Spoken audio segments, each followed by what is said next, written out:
Hey everybody, this is Angela. Welcome to my channel. Welcome back to my channel. I hope everybody's Wednesday is going good. So I wanted to come on here and first of all and just say I'm about 5 or 6 from having 600 subscribers. I cannot believe how fast my channel is growing, despite the bullies and the haters out there, which I'm not even going to worry about because that's neither here nor there. I want to thank all of my supporters, my subscribers. Thank you for all the love and the support that you have been giving me and everything. So I'm going to keep on trucking, keep on keeping on, and everything. Now, with that being said and out of the way, I wanted to tell more about my mom.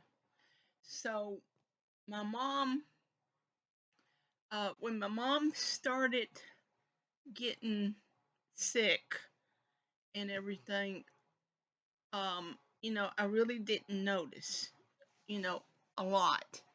And so my brother started noticing things and he took her to the doctor.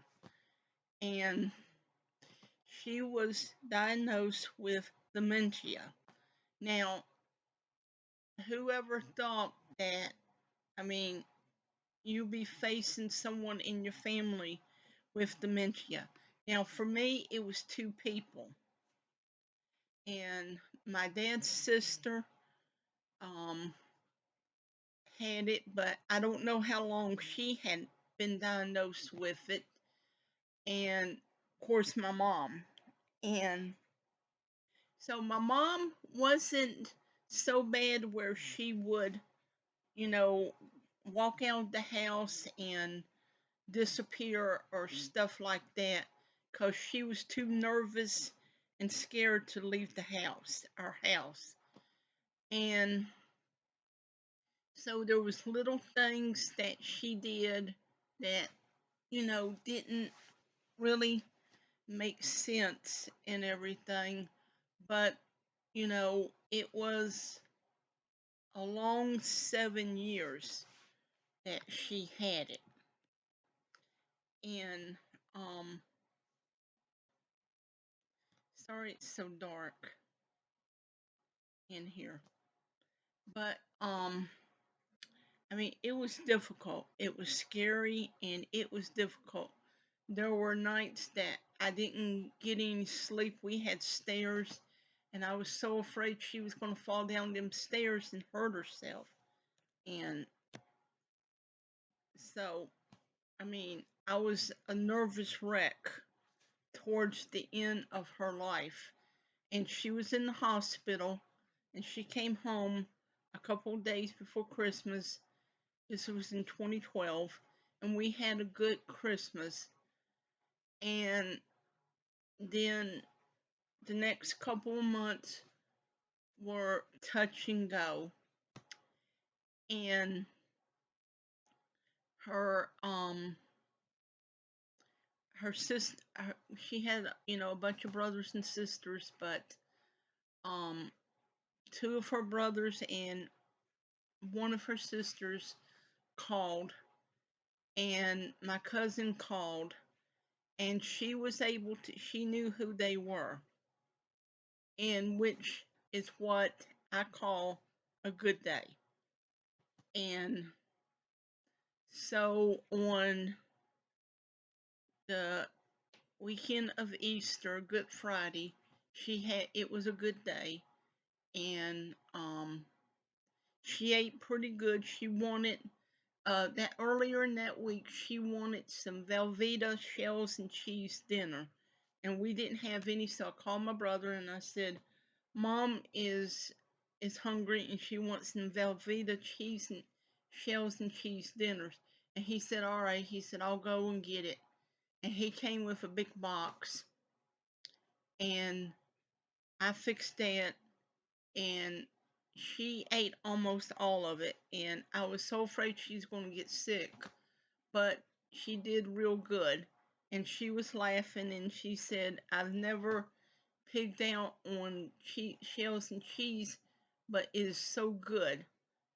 And she was able to keep it down and everything. This was on Saturday.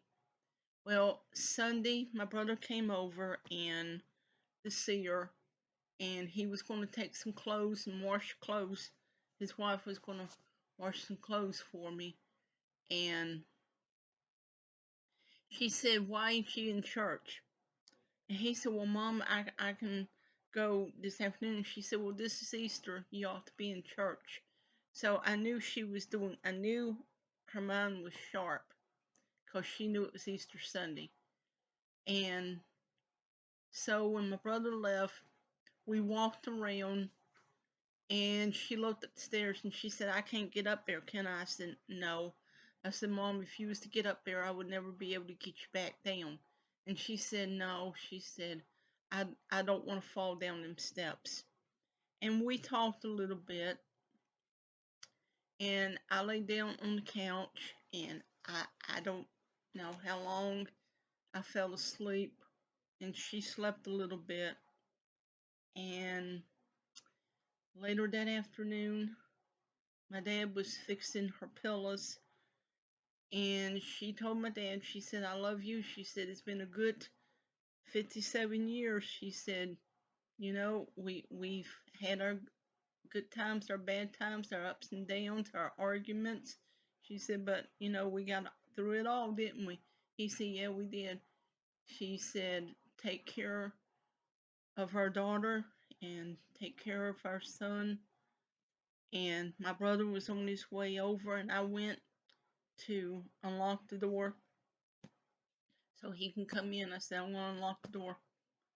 And as he was coming in, she took her last breath, and she died in my dad's arms. And I never seen that. I don't want to ever see that again. And I wouldn't wish that kind of pain on anybody. And I was screaming, and my brother didn't see it. As he was walking through our living room to our kitchen, it happened before he hit the room. He heard me scream. He knew what happened. Then he had to call the family, and it was rough. It was a rough week. It was a long week. I don't even remember eating that day. I think they brought us some food, but I don't remember. Because when something happens like that, anybody can tell you that the last thing you want to do is either talk to somebody or you don't want to deal with it and everything. And I had a hard time with my dad. First couple of months, he was grouchy, he was hateful, he would yell at me for anything and everything.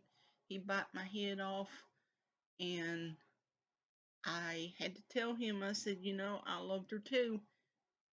I said, "You know, I lost her too." And then we got to talking. He said, "I know." He said, "It just ain't right." And I said, "Well, I know that." I said, "What you want her to do? Suffer and not know anything?" And he said, "No." So it will be 11 years, March 31st, that she passed away. And I do know that she's watching out for me because I can always feel her around me. And so that's my mom. So please hit like and subscribe to my channel. Please hit the notification bell, and I will see you all in the next one.